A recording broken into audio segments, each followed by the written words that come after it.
Hey MIAA fans, welcome to week 2 of the MIAA 360 show. I'm your host, Bethany Bowman. We'll be heading over to Pittsburg State and talk to some of their athletic staff about their game day operations and all the things that go behind the scenes for Gorilla Game Day. Then we'll head over to Coach's Bar and Grill in Emporia, Kansas for our new segment called Gameday Grub. We'll be showcasing some local restaurants that you as MIAA fans can hit up when you're in town for an MIAA game day.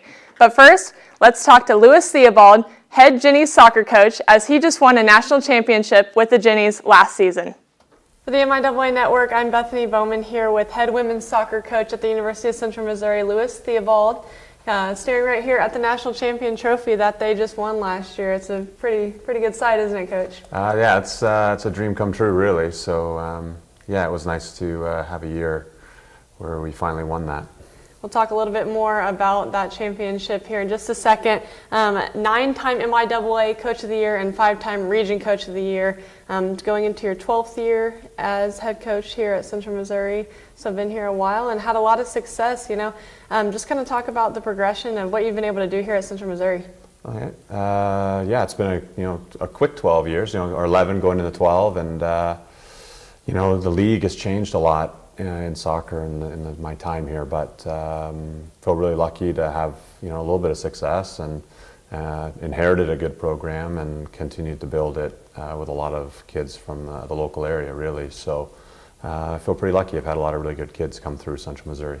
Yeah, I've been fortunate, been able to talk to several coaches that have ended up winning a national championship at the end of the year. We just talked to your head women's basketball coach. She was able to do the same. You guys actually did that in the same year, so that's pretty cool. But something I always ask these coaches that win a national championship, did you know at some point in the year, hey, this might be the team that, is able to do that? I think we knew we were, we thought we were pretty talented, but you never know. We were midway through the year, and we were just kind of still grinding and working hard to be the best we could be, and we knew there was a lot of good teams out there, and we'd watched a lot of good teams and had a lot of close games in the MIAA, and that was really our focus at that point. So there was never a point where you said it's definitely this is the team, but we felt like it was probably our most talented team we'd had here. It's interesting that you say that because you guys don't lose a game all year, go undefeated to win that title. So I know the MIAA, like you said, is such a hard league. But what does that mean for your program to, like I said, not have a blemish on the single, all year on the single record? So I think while you're in it, you don't really realize it. That's something you probably look back on with more pride than when you're in it. So when you're in the middle of it, you just are worried about the next week and the games that are coming. But we're the only team in NCAA Division II women's soccer history to win 26 games in a year, and I had no idea until the season was over that was true. And so it was nothing we were really focused on. It was really just trying to be the best we could be at the end, and the different accolades that have come with it has been really special, and it's something we look back on with pride. But it's pretty unique. So prior to coming to UCM, an assistant at Indiana State, and several players you coached, set some individual records and things like that. It's definitely something that I think Central looked at and thought you'd be a great fit here. What was it like, getting that call that you would be the next coach here at Central? Yeah, actually, that was a great call. That was a great day. I really wanted to come here, and I'd done my research, and I knew a lot about Central Missouri and the players and the athletic program. And when the job opened, I had everybody call here on my behalf that I could think of, and I worked for a good head coach in Indiana State who was supportive and understood what I was trying to do. And the actual athletic director at Indiana State was a previous Division II athletic director, so he was able to give me a little bit of insight too on the Division II model and things, and it just seemed like a good fit for me. And the day I got that call I actually didn't think I was getting it because I got a call from Human Resources and not from the athletic director, and I thought, okay, I didn't get it, but then she offered me the job, and I was here the next day ready to go, so it was fun. So if anybody watching right now, hearing everything that you've accomplished and players and different teams you've coached, I'm sure they think that you were a soccer player yourself, and I look back at your bio and I'm like, he ran cross country at the University of Kansas. Yeah. So I need you to tell me how you got into coaching soccer. Yeah, well, I was born in England. My family's English, and my dad was a coach and a player, and I played growing up, and my two brothers played, and I actually did 3 sports in high school. I did soccer, track, and I played hockey. And but my family's first love is soccer, and I missed it when I just became specific to one sport. I missed it, and if I knew I was going to do this for a living, I might have done something different in college. But I just kind of worked my way up and kind of followed my father's footsteps. And he coached, and not college, but was coached at a high level. And so I lean on him a lot for advice on how to do this the right way. And it's just something that became passionate about. I feel like it's an extension of teaching, and I knew that's what I wanted to do. And so it's a lot of different influences, I think, have got me to this point. And becoming a student of how to coach and learning the game of soccer at a different level in a different way has helped me kind of, I hope, teach the game the way I think it should be played. So a very successful career, cross-country career at KU. Talk about just how you got over here to run and to start your career here in America. Yeah, so I grew up in Canada, born in England, but grew up in Canada and ran with a good group in a track club. And so the track coach at Kansas was, and a few other schools had visited and watched some of the different people in the club compete, and had this opportunity to go to the University of Kansas and be on the track team there. And I thought that was my best opportunity to be really good at something. And so I pursued that. And so I really felt like I was coming to a dot on that. I came for an official visit one weekend in February of my senior year, and then committed to coming. And then, really that next August, I felt like I was just going to a dot on the map, and I was getting off a plane, and I've never felt heat like an August here. And, it was pretty brutal. So, but I had a great experience and met great people and had a really good time. And I think if you can do things like individual sports like track and swimming and things like that, I think there's a certain discipline that carries over to all the other things in your life. And I think some of the best athletes in those sports could do anything because of you're out there by yourself and you got to stand on your own 2 feet. So when you started that career at KU, was that your first visit to America, or how'd you? No. I where I'm located, where I grew up, we weren't that far from the border, so I'd been to and we'd done the family trips to Florida and things, but no extended time. I had an older brother who went to Yale, and so he was in Connecticut, so we would visit, and I'd been to the U.S. quite a bit. Okay, how long were you in England?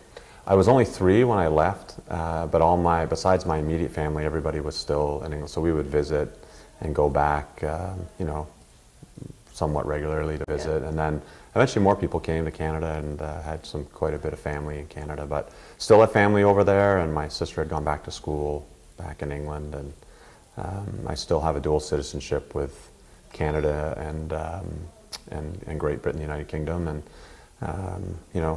but I still consider Canada home. Who is your favorite pro team in Europe, and then your favorite pro team in America? So that's a great question. Okay. I support a team. I was born in Colchester, England, but there's a team down the road called Ipswich, and so I support a team called Ipswich Town.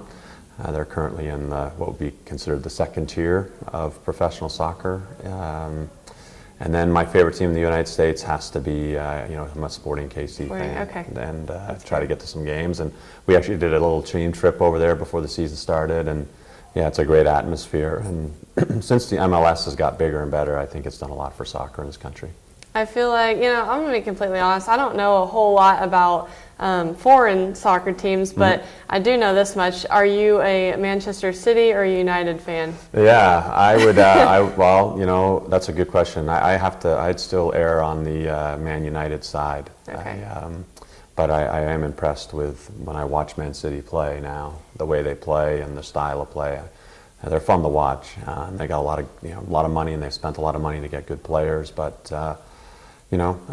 I think our sport's better live and being able to watch it live. So I'd rather go watch Sporting KC live than watch the Premier League on TV. So I try to get over and see that as much as I can. I'm talking about that national championship game. You guys went into double overtime, went into a shootout, and then ended up winning that game 5-3. What was it like there in the huddle? What are you telling your players in that situation? Yeah, that's a good question. I think a lot of that, what was pleasing to me as a coach was we had lost in a shootout in the NCAA tournament 2 years previously where we missed 3 of 5 penalty kicks against Grand Valley on our own field. And I think that experience of being in that situation, because a lot of those kids who missed had to take one again, there's no replacement for that experience and knowing what you're going to go through. But I think the mindset of that situation goes all the way back to what you train all year, and then you go back to what you really believe, which was we were prepared for that moment. We had practiced. We knew what we were going to do. We knew who was going to take them. For the most part, we had a couple injury type situations where we had to try to figure out who was going to take. But we knew our first 5 for sure, and we felt very comfortable with the order we had. And so I think a lot of it came down to prep. And so in those defining moments, we were calling on past experiences and our preparation, and then it's just about staying calm and follow the plan of what we had put in place. And so a lot of it comes down to mindset, and momentum was on our side. We had tied it up late, so just keeping the positive vibe going, tell them to go through their normal routine, what we'd practiced, and everything would work out fine. All right, thank you today for joining us, Coach, and thank you. giving us a little bit more inside look about Jenny's soccer. We will be looking forward to watching you guys in 2018. Great. Well, thanks for having me.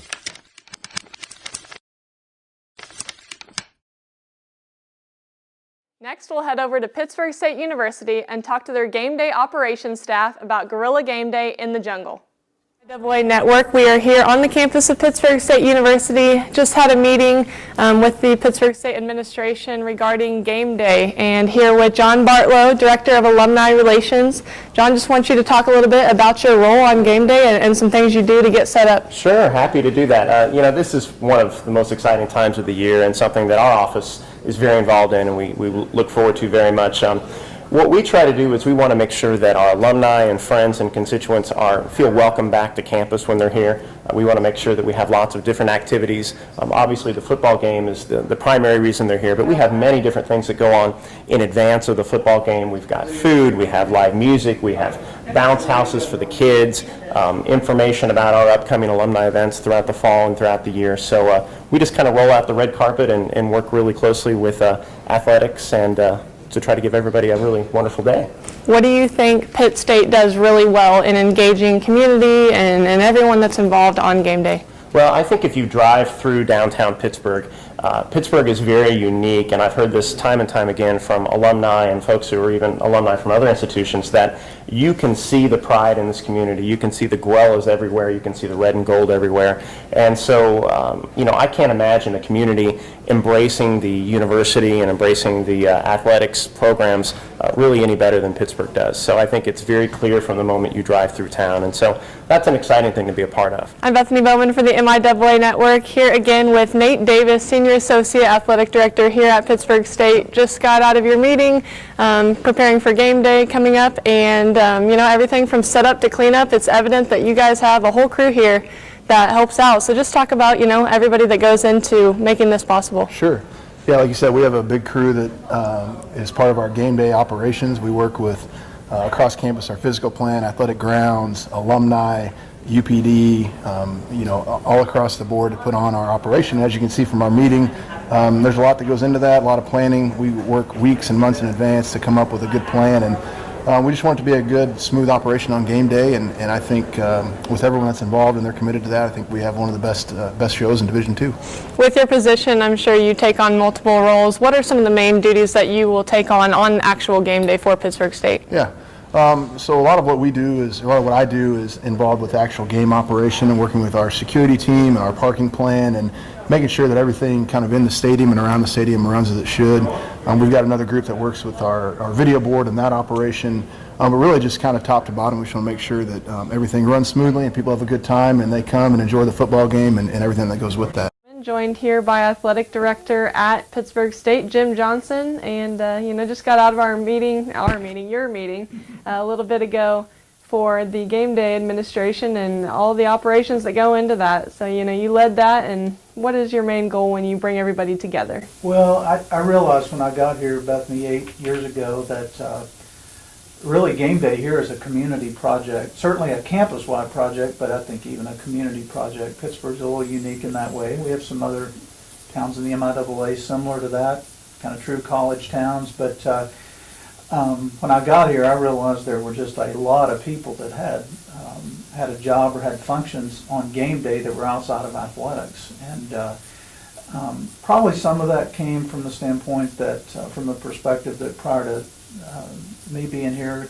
Chuck Broyles was both athletic director and head football coach, so he was coaching football on Saturdays, and somebody had to run game day, and so that kind of got spread out among a lot of people on campus, and they've continued to do those jobs over the years. So I realized probably it would be good on each week to pull all those people together, and it's really turned out to create, I think, even more of a sense of camaraderie and ownership in what game day is. And as you saw this morning, we have a lot of people that do a lot of different things, from media to physical plant to setting the field up to security, alumni association. So we just try to get everybody together, and the old saying, get everybody on the same page, and we figure that will prevent some problems, but we still have some that occur, and we're fortunate because we'll have anywhere from 8,000 to 11,000 people on a Saturday, which is a little unique at our level.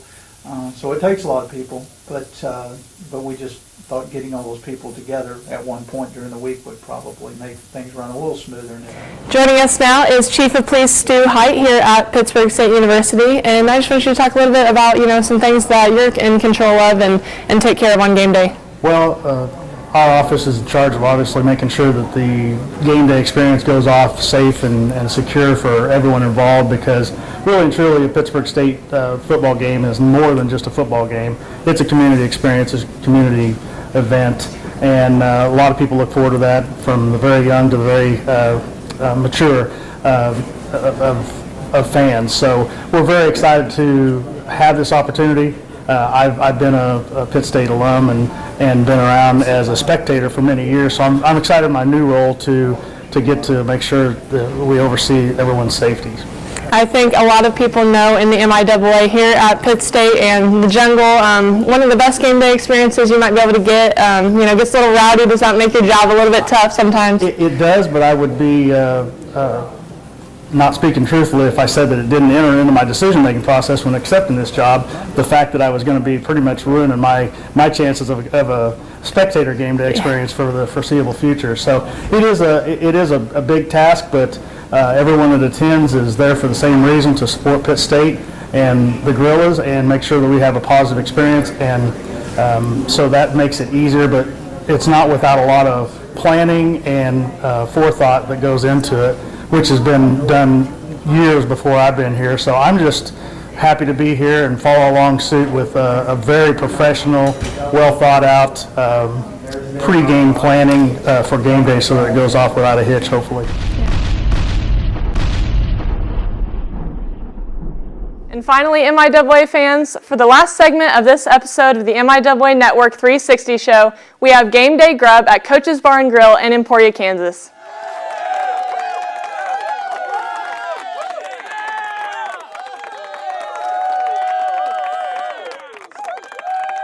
I'm Bethany Bowman for the MIAA Network. We are here at Coach's Bar and Grill in Emporia, Kansas. This is a new segment we have called Game Day Grub. Emporia State University located here in Emporia, and this is one of the local spots where a lot of fans, a lot of parents, and even players after the game will come to eat. Coach's Bar and Grill is owned by Coach Sinelli. He was a coach for a long time for Emporia High School. Everyone around town knows him by Coach, and he started this restaurant up. And let's go take a look inside and see what we got going on. We are here with Coach Bill Sinelli at the restaurant, Coach's Bar and Grill, his restaurant, I should say. Coach, tell us about how you got started in this business. Well, we started in 1998, and there was a call for it in Emporia. It never had a restaurant like this, so that's when we started it, and it just picked up, and we've been at it all these years. And when did you coach at Emporia High School? I coached at Emporia High School from 1978 through 1989, and I was the head coach there from 1982 through 89. So your name around town is? Coach. Coach. No, it's not Bill, it's Coach. Yes. So that's where the name comes from. Talk about some of the food you have on the menu and the different things you guys do special-wise. Okay, so what we're known for, of course, is our fingers, and we bread them and do them fresh. And all of our food is fresh, and we use prep cooks. And we're known for salmon and pork tenderloins. And really, our menu is basically appetizers, sandwiches, dinners, Mexican food, Italian food on Wednesday nights. And it's been a very positive experience all these years. And a big-time supporter of Emporia State athletics, you, a former football player yourself. Talk about your playing career a little bit. Okay, I played in 1971. I came here as a freshman, and I started in 1971 and played for 4 years here. And you're right, as far as this town goes in our restaurant, we're big supporters of Emporia State athletics. We go to the athletic auction every year, and as you can see at the restaurant here, we have jerseys and balls and everything from the auction, and I try to support them and make it a well-known Emporia State restaurant. Yep, I've seen you at the auction in action. This man does not want to give up his spot for those important items like Brent Wilson, former Emporia State quarterback jersey, holds a lot of records. Marissa Quick, a big, really good basketball player here at Emporia State. You have their jerseys here in the restaurant because you outbid people for those. Talk about the night of the auction and what your mentality is for that. Yeah, and I'm glad you brought that up because my mentality for that is to try to outbid the people and get those so we can have them here in the restaurant because that's what we're known as, coaches, and we're a sports bar and grill. So I do the best I can in outbidding them, and so far everything has been good. So Emporia State football game, post-Emporia State football games have big crowds in here, do like burger basket specials, and have a lot of recruiting visits. The parents and players come in here to eat. What does that mean to you to have them come into your restaurant? Okay, well that makes me feel really well. It makes me feel great to know that Emporia State will bring families in here and recruits in here, and that's a plus for us and definitely is a plus for the university. And again, that's sharing the background, me graduating from there and supporting it as well as we do. So they do a great job. What is the best thing on the menu in your opinion? I would say the chicken fingers, chicken fried steak, and our steaks are great. But you on Wednesday nights, like you said, do the Italian special. Why is that? Well, I think what happens is that's a positive thing on Wednesday nights because it's made fresh and it's not a frozen item, and I work on it and make it myself and prepare it, and it's been a big plus for us.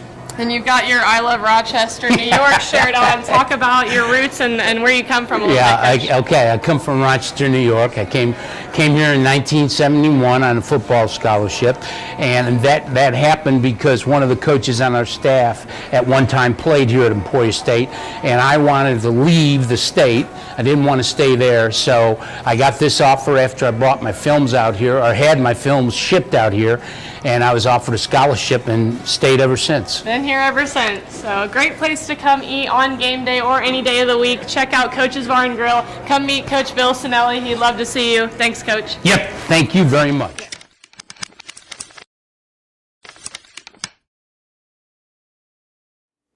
Once again, MIAA fans, thanks for watching this episode of the MIAA Network 360 show. And until next week, bring your A game.